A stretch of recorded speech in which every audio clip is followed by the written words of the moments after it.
Hello students, welcome to Edupiter. In last lecture अपन ने क्या पढ़ा था? Refractive index.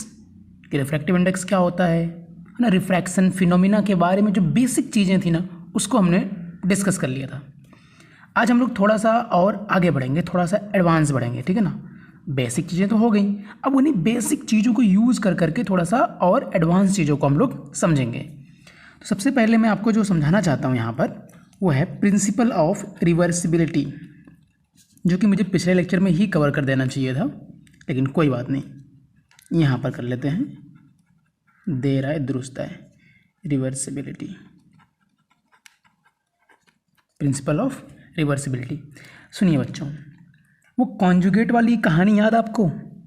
मिरर में जो बताई थी कॉन्जुगेट पोजीशंस, लाइक अगर ऑब्जेक्ट यहाँ रखा हुआ उसकी इमेज वहाँ बन रही है, हाँ वहाँ पर, और वहाँ पर अगर ऑब्जेक्ट रखा है तो उसकी इमेज यहाँ बनेगी। ऐसा कुछ बोला था मैंने कॉन्जुगेट पोजीशन वाले केस में? नहीं याद आया? लुक एट हियर, ये मिरर है, ऑब्जेक्ट यहाँ मान लो, इमेज यहाँ है। अगर ऑब्जेक्ट यहाँ आ जाएगा तो इमेज यहाँ आ जाएगी, लाइक इंटरचेंज कर सकते हैं। ये ऐसा इसलिए हो पाता है बिकॉज अगर मान लो यहाँ से ऐसे लाइट गई है और यहाँ से ऐसे पहुँची, ठीक है ना, ऐसे मान लो लाइट ऐसी गई और ऐसी पहुँची, तो प्रिंसिपल ऑफ रिवर्सिबिलिटी ये कहती है कि अगर हम लाइट की जो फाइनल लाइट रे है ना, जो फाइनल लाइट रे है उसकी डायरेक्शन को रिवर्स कर दें, डायरेक्शन को कर दें, रिवर्स कर दें, तो ये वापस उसी पाथ को फॉलो कर लेगी जिस पाथ से वो आई थी। This is the principle of reversibility. This is true in all case, चाहे वो रिफ्लेक्शन हो चाहे वो रिफ्रैक्शन हो। Now I am going to explain this principle of reversibility for refraction process. Okay, देखो इधर मान लो ये एक है मीडियम नंबर 1 और ये है मीडियम नंबर 2। लाइट ऐसी आ रही है, ये कौन सी लाइट रे है? इंसिडेंट लाइट रे, यस। ये कौन सा एंगल? वही एंगल ऑफ इंसिडेंस, और ये बेंड हुई। मैंने किधर बेंडिंग करी है? टुवर्ड्स द नॉर्मल, यानी मैंने यहाँ पर कंसिडर कर लिया है मीडियम टू डेंसर है। जरूरी नहीं ऐसा ही लिया जाए, आप कुछ भी ले सकते हैं यार। आप किधर तो बेंड करना ही ना मेरे को, आप सीधा थोड़ी लेके जा सकता हूँ। मुझे रिफ्रैक्शन प्रोसेस को समझाना है, उसको दिखा रहा हूँ, ठीक है ना। तो ये है एंगल ऑफ रिफ्रैक्शन। अब देखो लाइट रे मीडियम 1 से मीडियम 2 में जा रही है, तो we can write refractive index of 2 with respect to 1 as sine I divided by sine R. कोई गलत बात नहीं। प्रिंसिपल ऑफ रिवर्सिबिलिटी ये कहती है अगर इस फाइनल लाइट रे को अपन रिवर्स कर दें, क्या कर दें?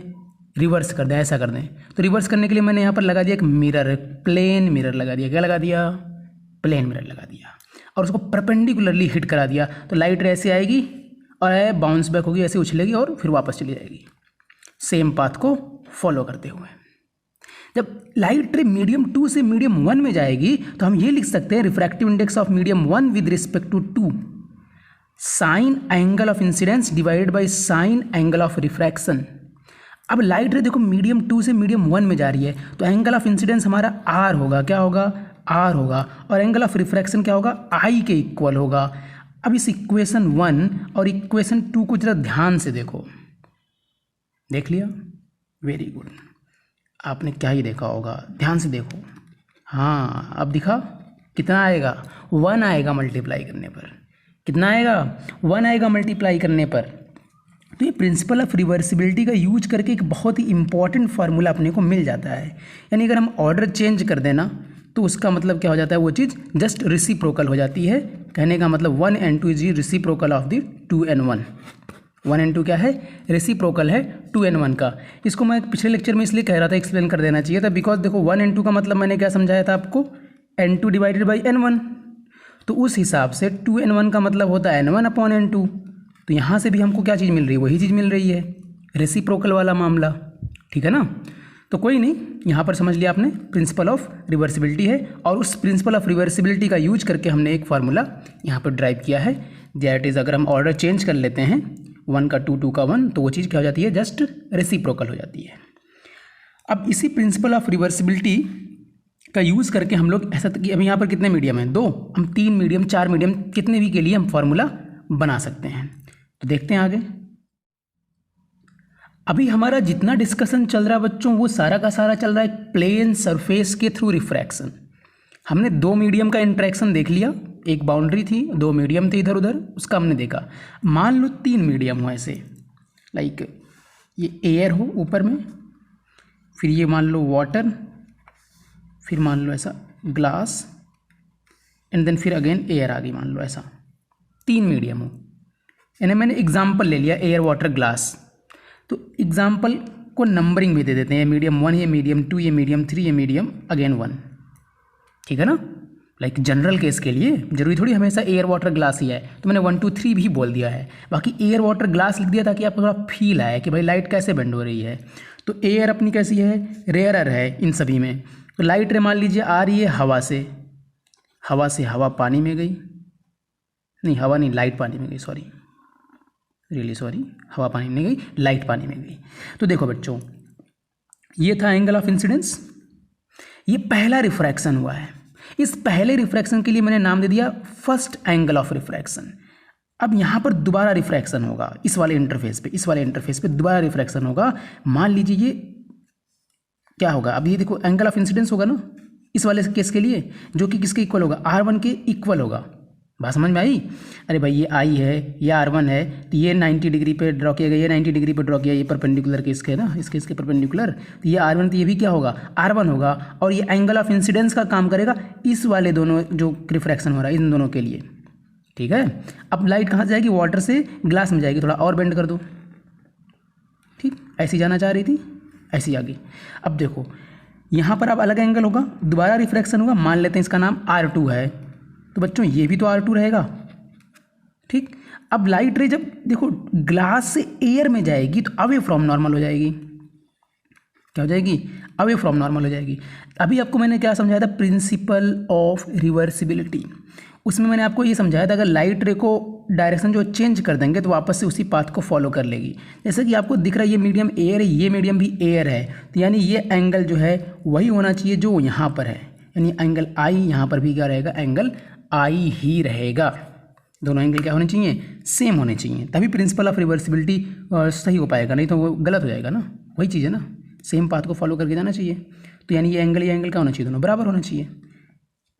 अब आगे देखिए बच्चों, जब लाइट एयर से वाटर में गई, या फिर कह लीजिए जब लाइट 1 से 2 में गई, तो हम लिख सकते हैं 1 and 2 is equal to sine I divided by sine R1।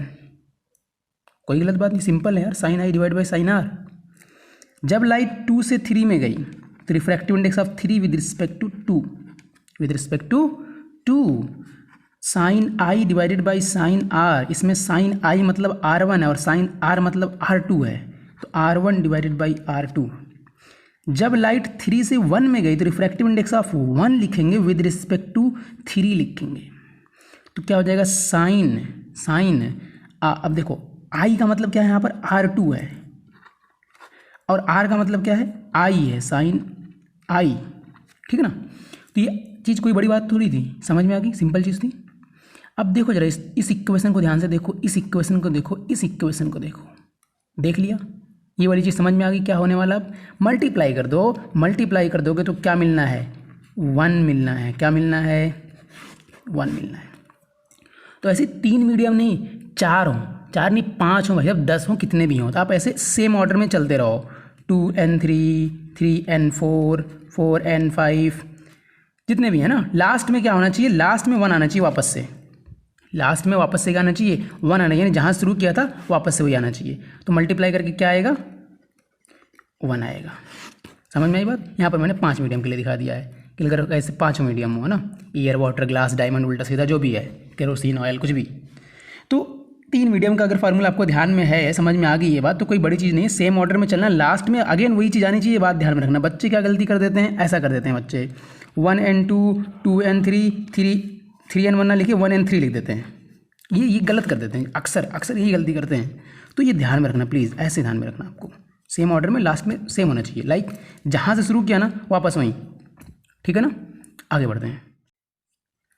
अब देखो बच्चों, अपन एक टॉपिक स्टडी करेंगे जो कि आपने 10th क्लास में खूब अच्छे से पढ़ी होगी, खूब बढ़िया से, खूब इंपॉर्टेंट भी बताई जाती है, वो है refraction through a glass slab. Refraction through a glass slab, बिल्कुल सही सुना आपने, ग्लास स्लैब के थ्रू रिफ्रैक्शन को देखते हैं।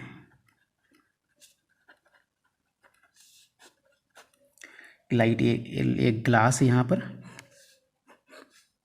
ग्लास स्लैब, इसकी एक्टिविटी भी है अपने में, 10th में भी थी, 10th में पता नहीं आपने करी थी या नहीं, 12th में तो करेंगे आप, ठीक है ना। और मैं वीडियो पर भी बनाऊंगा, इसकी वीडियो भी बनाऊंगा एक्टिविटी की at the end of the chapter.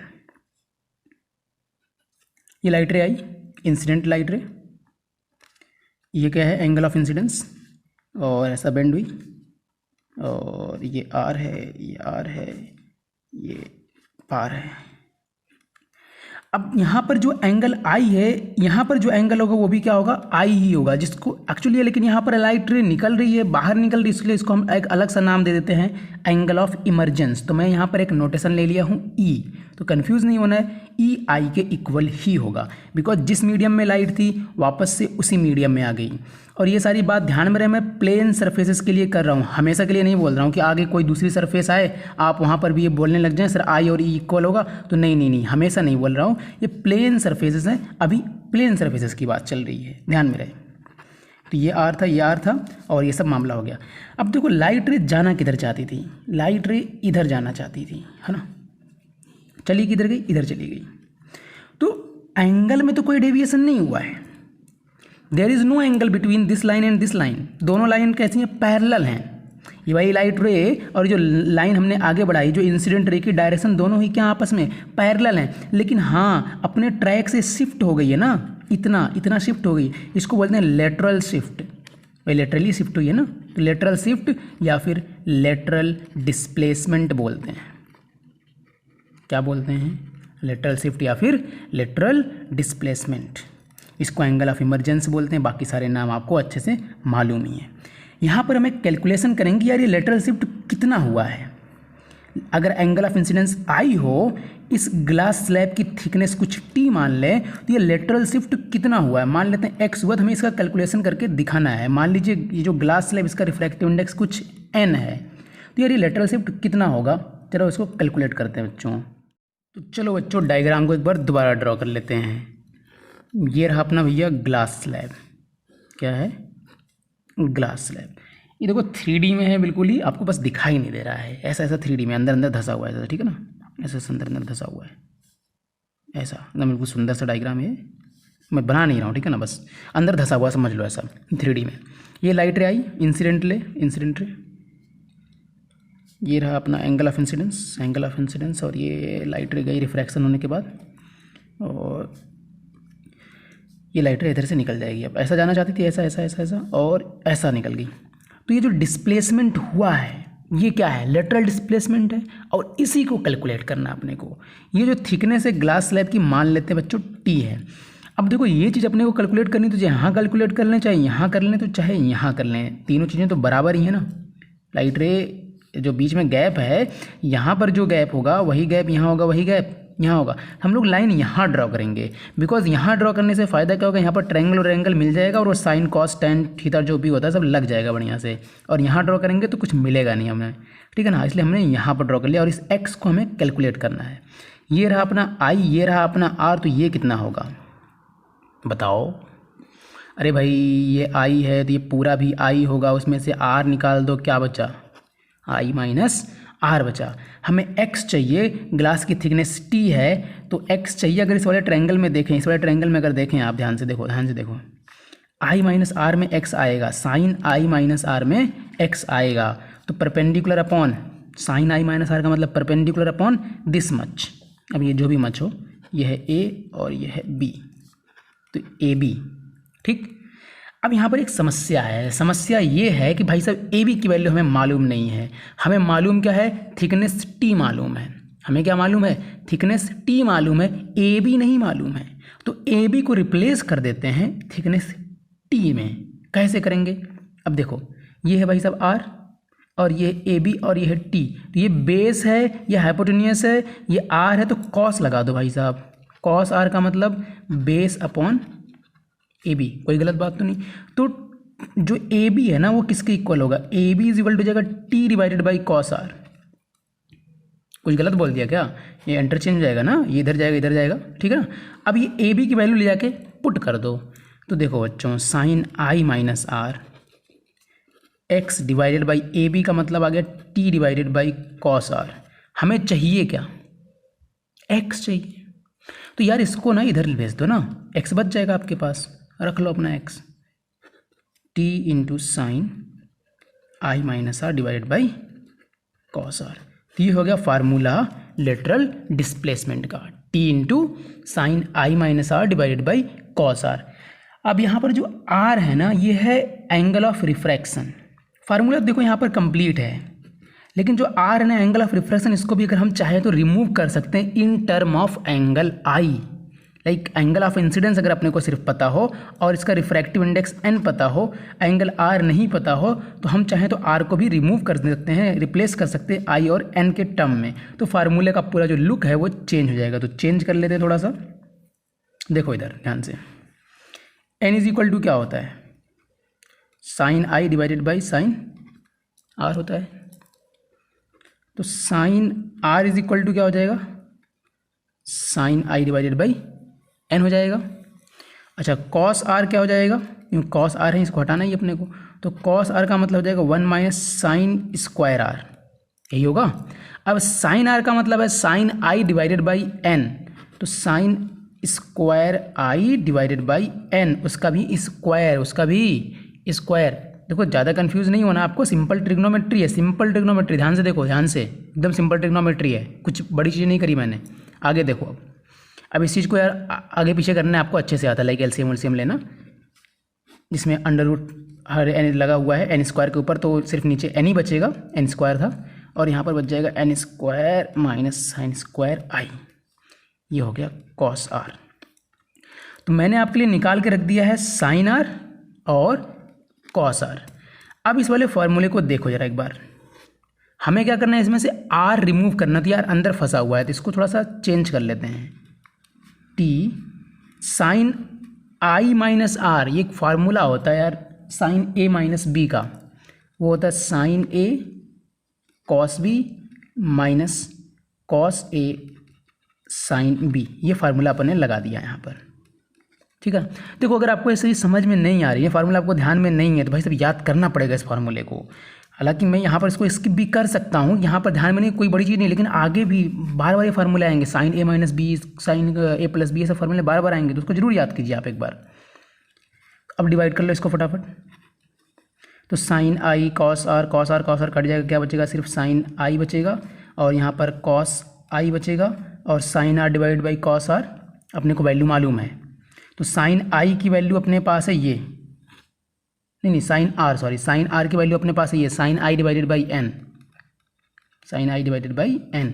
और जो कॉस आर है ना, कॉस आर की वैल्यू ये है बड़ी सी, एन, इसको अंडर रूट में यार अंडर रूट रहेगा, अंडर रूट है ना यहाँ पर देखो, तो N square minus sine square I under root में और डिवाइडेड बाई एन। तो ये जो एन है और जो ये एन है कट गया, ब्रैकेट लगा हुआ है, तो लेटरल डिस्प्लेसमेंट आ गया टी, साइन आई यहाँ पर है, कॉमन ले लो साइन आई, ठीक है बच्चों, और साइन आई कॉमन लेंगे तो क्या बचेगा? 1 माइनस कॉस आई, कैसे हो गया यार, थोड़ा पजलिंग हो गया, ये कॉस आर ऊपर में है और कॉस आई नीचे, कॉस आई डिवाइडेड बाई, मैंने थोड़ा ज़्यादा नज़दीक लिख दिया है, कन्फ्यूज़न क्रिएट हो गया पूरा, कोई दिक्कत नहीं, ये आ गया अपना मामला, ठीक है ना, अब आ गया। तो वही फार्मूला है, उसी को हमने ऐसा चेंज कर लिया। चेंज करने से फ़ायदा बस इतना हुआ कि हमको सब कुछ नॉलेज जो यहाँ पर फार्मूले का है वो सब कुछ आई के टर्म में मिल गया।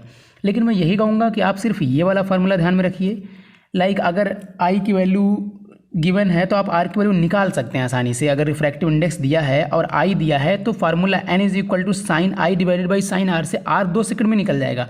लेकिन इतना तिकड़म करने की जरूरत नहीं है आपको, और ये फार्मूला याद करेंगे ना, मैं बता रहा हूँ कन्फ्यूज़ हो जाएंगे आप, तो कोई मतलब नहीं है। अगर आप याद करते हैं ठीक है, नहीं याद करते हैं तो भी कोई दिक्कत वाली बात नहीं है।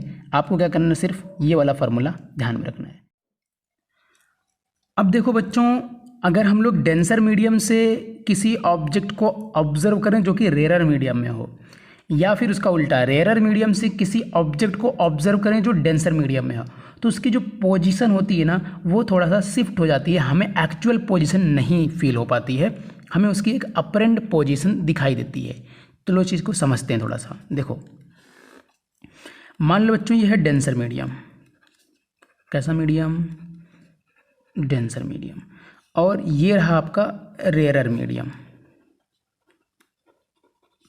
अब आप क्या करना चाह रहे हैं, आप डेंसर मीडियम से किसी ऑब्जेक्ट को ऑब्जर्व करना चाह रहे हैं जो कि रेयरर मीडियम में रखा हुआ है। ये रहा ऑब्जेक्ट, तो लाइट रे ऐसी गई है तो सीधी निकल जाएगी ये तो, ठीक, ये पहला रे है इसका है। अब दूसरी लाइट रे मान लो ऐसी गई, तो यहाँ पर क्या है ये नॉर्मल। तब एक बात बताओ, लाइट किधर बेंड होगी, टुवर्ड्स नॉर्मल या अवे फ्रॉम नॉर्मल? सही बात, टुवर्ड्स नॉर्मल। तो ये ऐसा ना जाके ये ऐसी चली गई, ये तो हुआ। वही बेसिक चीज़ें मैंने पहले ही बोला था, वही बेसिक चीज़ें, towards normal, away from normal, उन्हीं का यूज करके मैं सारे डेरिवेशंस करूंगा और सारे कॉन्सेप्ट समझाऊंगा। एक तो towards normal, away from normal, और दूसरा क्या बताया था, वो स्नेल्स लॉ। उन्हीं का यूज करके ना माय डियर सारे डेरिवेशंस कंप्लीट होंगे। तो ये पीछे बढ़ाएंगे तो कहाँ जाके मिलेगी, यहाँ जाके मिलेगी। इसको पीछे बढ़ाएंगे कहाँ जाके मिलेगी, यहाँ जाके मिलेगी। यहाँ पर क्या बन गई, उसकी इमेज बन गई। तो इस वाले ऑब्जेक्ट की इमेज यहाँ बन रही है, यानी यहाँ से जब आप ऑब्जर्व कर रहे होंगे ना, इस वाले मीडियम से आप ऑब्जर्व करेंगे तो आपको ये ऑब्जेक्ट यहाँ नहीं दिखाई देगा, यहाँ दिखाई देगा, यानी थोड़ा दूर दिखाई देगा। ये है रियल पोजीशन और ये है अपरेंट पोजीशन। समझ में आई बात? तो डेंसर मीडियम से ऑब्जर्व करने पर जो चीज़ें होती हैं थोड़ा सा दूर दिखाई देती हैं, ऑब्जेक्ट थोड़ा दूर दिखाई देता है। अब अगर हम पैरेक्सियल रेज लें, मतलब अगर ये सारा कंसिडरेशन एक पैरेक्सियल रेज के लिए बोलें, पैरेक्सियल रेज की बात करें, तो हम इसको डिराइव भी कर सकते हैं, यानी अपरेंट पोजीशन का फार्मूला भी हम लोग निकाल सकते हैं। मान लीजिए डेंसर मीडियम का refractive index with respect to rare medium n है, कितना है, n है। तो हम लोग लिख सकते हैं n is equal to sine I divided by sine r, जहाँ पर i कौन होगा, i ये होगा, और r कौन होगा, r ये होगा। भाई साहब ये देखो नॉर्मल, और ये लाइट रे गई, ये r होगा, ये i होगा, ठीक है ना। कंफ्यूज नहीं होना है, एकदम सिंपल सिंपल चीज़ें।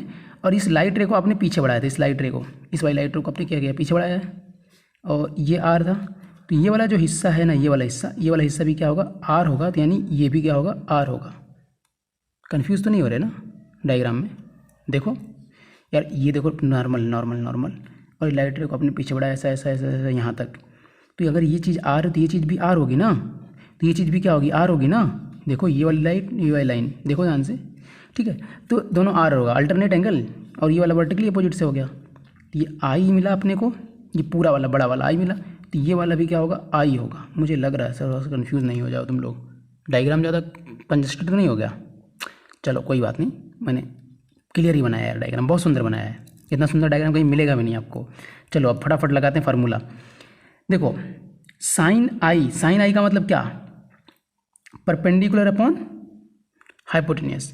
अब देखो मैंने क्या बोला, पैरेक्सियल रेज बोली है, तो मैं लिख सकता हूँ sine I is equal to tan I approximately, ठीक है ना। यही चीज़ तो पैरेक्सियल रेज का ही तो फायदा है। साइन आई टेन आई दोनों ऑलमोस्ट इक्वल ही होते हैं।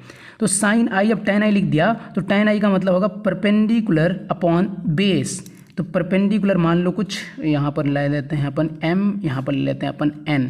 तो परपेंडिकुलर अपॉन बेस का मतलब क्या हो जाएगा, रियल पोजीशन, और sine r approximately is equal to tan r।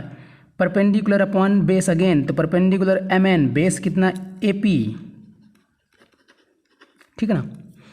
ध्यान मेरे पैरेक्सियल रेज वाला एक तो कॉन्सेप्ट आपको पहले बताया था, रिफ्लेक्शन ऑफ लाइट में, वहीं से शुरू हुआ ये वाला कॉन्सेप्ट तो।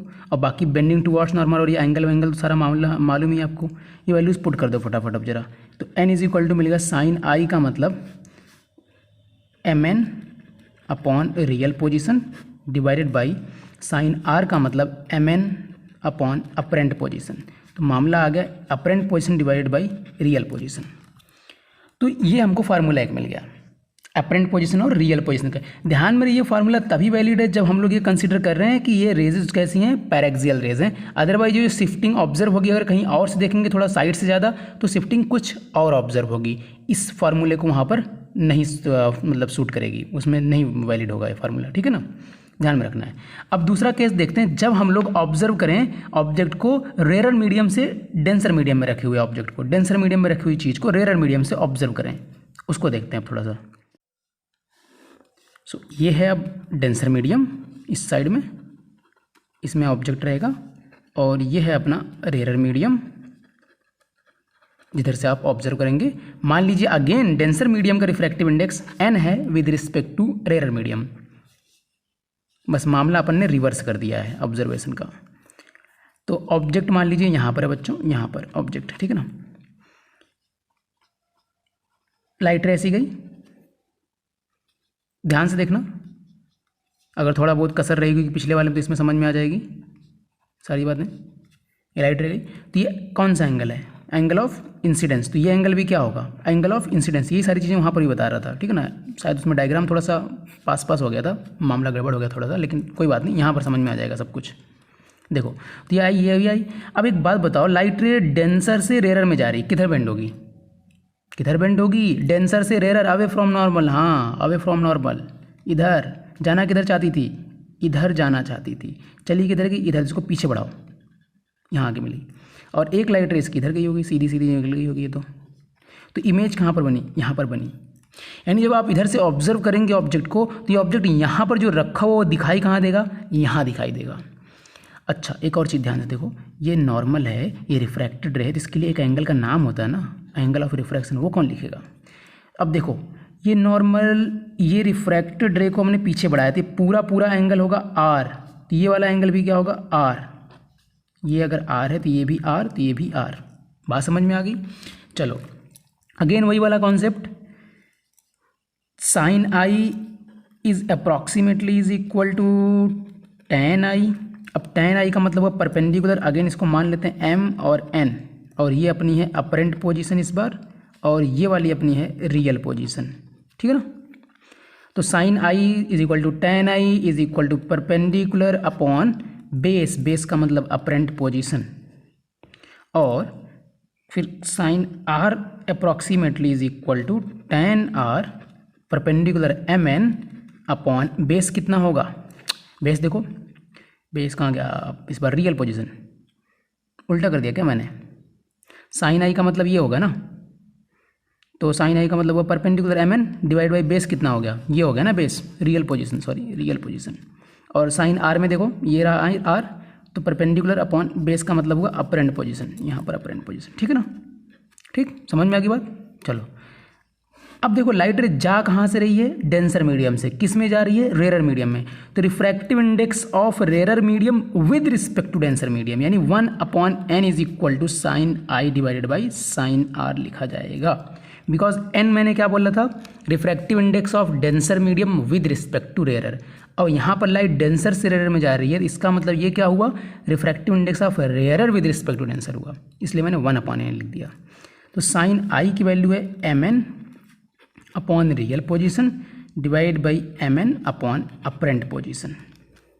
तो mn कट जाएगा, अपरेंट ऊपर चला जाएगा, तो 1/n is equal to apparent divided by real position. ठीक है बच्चों। अब बच्चों ध्यान से सुनो एक चीज़, इस वाले केस में क्या हो रहा है, जब हम लोग ऑब्जर्व कर रहे हैं ना रेयर मीडियम से किसी ऑब्जेक्ट, तो वो ऑब्जेक्ट हमको और क्लोजर दिखाई दे रहा है। देखो यहाँ पर रखा हुआ और इसकी इमेज यहाँ बन गई, तो हमको इधर से ऑब्जर्व करने पर ऑब्जेक्ट और क्या दिखाई दे रहा है?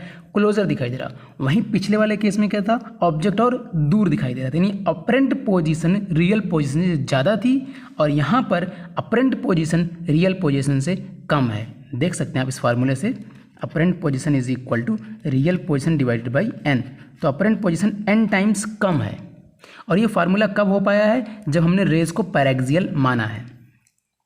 इसी वाले कॉन्सेप्ट से हम लोग जो अपरेंट डेप्थ वाला कॉन्सेप्ट ना, बकेट वाला कॉन्सेप्ट शायद आपको याद हो, ये बकेट के नीचे कॉइन रखी हुई है, वो कॉइन थोड़ा ऊपर दिखाई देती है, या फिर बकेट की जो डेप्थ है वो थोड़ा कम दिखाई देती है, अपरेंट डेप्थ वाला जो कॉन्सेप्ट है उसको भी समझ सकते हैं। वही सेम चीज़ है दोनों, लेकिन यहाँ पर पानी भरा हुआ है, आप इधर खड़े होकर देख रहे हैं, ऑब्जर्व कर रहे हैं। तो देखो यहाँ से लाइट रे ऐसी गई लाइट रे, किधर बेंड होगी बताइए? डेंसर से rare, away from normal bend होगी, लाइट रे गई। डेंसर से रेयर किधर बेंड होगी? Away from normal. तो ऐसा पीछे की तरफ मिलाएंगे, मिल जाएगी, ठीक है ना। ऐसा अवे फ्रॉम नॉर्मल, पीछे की तरफ बढ़ा, यहाँ मिली। तो यानी जो ऑब्जेक्ट यहाँ रखा हुआ है वो कहाँ दिखाई दे रहा है अपने को? यहाँ दिखाई दे रहा है। तो ये क्या हुआ, यानी जो डेप्थ है ना, ये सारा जो पूरा मामला है, जो पूरा ये जो कंटेनर है पूरा, ये पूरा का पूरा हिस्सा इसका ऐसा इमेज बनेगी और ये कहाँ दिखाई देगा, ऐसे यहाँ पर दिखाई देगा। तो ऐसे सारी चीज़ों के साथ होगा, जैसे भी जैसे इस कॉइन के साथ हुआ है। तो ये जो पूरा पूरा डेप्थ है ये अपरेंट डेप्थ है। एक्चुअल डेप्थ क्या है, ये है, ये अपरेंट डेप्थ, और रियल डेप्थ ये है, real depth and apparent depth, ADRD। वही चीज़ है, वही सिचुएशन है पूरी, सेम टू सेम।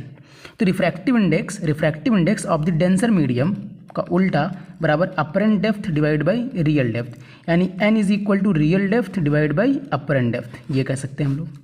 यानी जो भी लिक्विड इसके अंदर रखा हुआ, अगर वाटर रखा हुआ तो वाटर का रिफ्रैक्टिव इंडेक्स वहाँ पर हो जाएगा, जो भी लिक्विड है उसका रिफ्रैक्टिव इंडेक्स यहाँ पर यूज़ कर लिया जाएगा। आई होप ये बात आपको अच्छे से समझ में आ गई होगी। तो चलो बच्चों, अब डिस्कस कर लेते हैं थोड़ा सा हम लोग phenomenons related to refraction of light, क्योंकि रिफ्रैक्शन पोर्शन में हमने काफ़ी कुछ कवर कर लिया है। तो थोड़ा सा डिस्कस कर लेते हैं कुछ फिनोमिनोज जो रिफ्रैक्शन ऑफ लाइट से रिलेटेड हैं। एक फिनोमिना तो आपको मैंने बता ही दिया अभी, अपरेंट डेप्थ वाला, ठीक है ना, अपरेंट शिफ्टिंग वाला, अपरेंट डेप्थ फिनोमिना आपको बता दिया। अपरेंट शिफ्टिंग वाला भी समझ लो क्या चीज़ मैं बोल रहा हूँ, अपरेंट शिफ्ट। ग्लास स्लैब वाला देखा ना अभी आपने एक्सपेरिमेंट, मतलब लाइट रे आ रही थी और शिफ्ट हो रही थी। तो ऐसे मान लो अगर ग्लास स्लैब रखा है, इधर कोई आप ऑब्जेक्ट रखेंगे जहाँ से लाइट रे ऐसी आ रही है, मान लो ऐसी, तो जब इधर से आप देखेंगे ना तो ये ऑब्जेक्ट वहाँ नहीं दिख के थोड़ा सा शिफ्टेड दिखेगा, उसकी पोजीशन थोड़ा सा क्या दिखेगी, शिफ्टेड दिखेगी। इसको बोलते हैं अपरेंट शिफ्ट हो जाना। और फिनोमिना सुनो, early sunrise and let sunset, ठीक है ना। अर्ली सनराइज और लेट सनसेट का क्या कॉन्सेप्ट, जरा समझो इस चीज़ को। इससे मान लो ये अर्थ है, सुना हुआ है आपने, ये सब 10th क्लास में बहुत अच्छे से पढ़ा हुआ, आई नो, बट थोड़ा सा देख लो। ये अर्थ है, उसका एटमॉस्फेयर है, ये एटमॉस्फेयर है।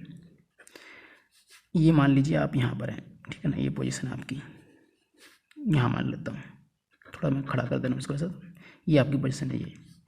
तो लाइक इससे अगर हॉरिजॉन्टल रे ड्रॉ और लाइन ड्रॉ करें तो उसको बोलते हैं अपन हॉरिजॉन, ठीक है ना। तो सन कब दिखाई देगा, सन की रे आपके पास कब पहुंचेगी, जब सन हॉरिजॉन के ऊपर हो, जब सन हॉरिजॉन के ऊपर हो। अगर मान लीजिए सन यहाँ नीचे है और कोई एटमॉस्फेयर ना हो, कोई एटमॉस्फेयर ना हो, तो सन की रेज कैसी निकलेंगी, ऐसी निकलेंगी, देखो ऐसे निकल के क्रॉस कर जाएंगी आपको ऐसे धीरे धीरे, ठीक है ना, आपके पास तो पहुँचेंगी नहीं, ऐसे क्रॉस कर जाएंगी, ठीक। तो जब एटमॉस्फेयर नहीं है तो सन की रेज ऐसे सीधी की सीधी निकल जाती है, लेकिन एटमॉस्फेयर है माय डियर, अर्थ के चारों तरफ एक एटमॉस्फेयर है। तो जब सन की रे यहाँ से निकलती है ना, यहाँ से जैसे ही वैक्यूम से एटमॉस्फेयर में एंट्री मारती है तो वैक्यूम क्या रेयर होगा with respect to this atmosphere, तो एटमॉस्फेयर डेंसर में कंसिडर किया जाएगा। तो ये धीरे धीरे लाइट रेज क्या होती हैं, बेंड होती हैं towards the normal again and again, क्योंकि जो रिफ्रैक्टिव इंडेक्स है ना इस एयर का कंटिन्यूअसली इंक्रीज कर रहा है, हर जगह चेंज हो रहा है। There are number of layers कह सकते हैं आप इसको, ऐसे एज्यूम कर लीजिए कि there are number of layers of the atmosphere, number of layers. तो हर एक स्टेप पे क्या हो रहा है, ये ऐसे ऐसे धीरे धीरे चेंज हो रहा है, और चेंज होते होते होते होते कहाँ पहुँचा, आपके पास पहुँची लाइट रे। तो अगर आपके पास पहुँची है, इसका मतलब अब आपको सन कहाँ दिखाई दे रहा है एक्चुअल में, यहाँ दिखाई दे रहा है, एबव द हॉरिजॉन दिखाई दे रहा है, लेकिन सन है कहाँ पर, यहाँ पर है। ये आपकी क्या, आपको ये क्या है, ये अपरेंट पोजीशन है, और रियल कहाँ है, यहाँ पर है। तो मतलब सनराइज हुआ नहीं है, हॉरिजॉन के ऊपर सन गया नहीं है, उससे पहले ही सनराइज हो गया, जिसको बोलते हैं अर्ली सनराइज। सनसेट के टाइम पर भी सेम कॉन्सेप्ट यही कि सन यहाँ पर पहुँचा है, अभी नीचे नहीं गया है। इस साइड में देखो, इस साइड में मान लो सन डूब गया है, सन डूब गया कहने के लिए, ठीक है ना, सॉरी इधर गलत हो गया, इधर क्या चला गया, हॉरिजॉन के नीचे चला गया है। लेकिन जब यहाँ से लाइट रे अपन निकालेंगे तो अपन को क्या होगा, मामला ऐसे बेंड होगी इस लाइट रे, और हमें सन कहाँ दिखाई देगा, यहाँ दिखाई देगा। मतलब सन हॉरिजॉन के नीचे जा चुका है, लेकिन फिर भी हमें सन की एक अपरेंट पोजीशन दिखाई दे रही है। मतलब सन से लाइट रेज जो आ रही हैं अभी हमारे पास तक पहुँच रही हैं, ठीक है ना, यानी अभी पूरा सनसेट नहीं हुआ है, ठीक है। तो इस तरीके से क्या हो जाता है, अर्ली सनराइज और लेट सनसेट हमको देखने को मिलता है because of the refraction phenomena. तो इस तरीके से बहुत सारी फिनोमिनाज है रिगार्डिंग रिफ्रैक्शन जो कि आपको डे टू डे लाइफ में ऑब्जर्व करने को मिलती हैं। आज के लिए इतना ही, थैंक यू वेरी मच।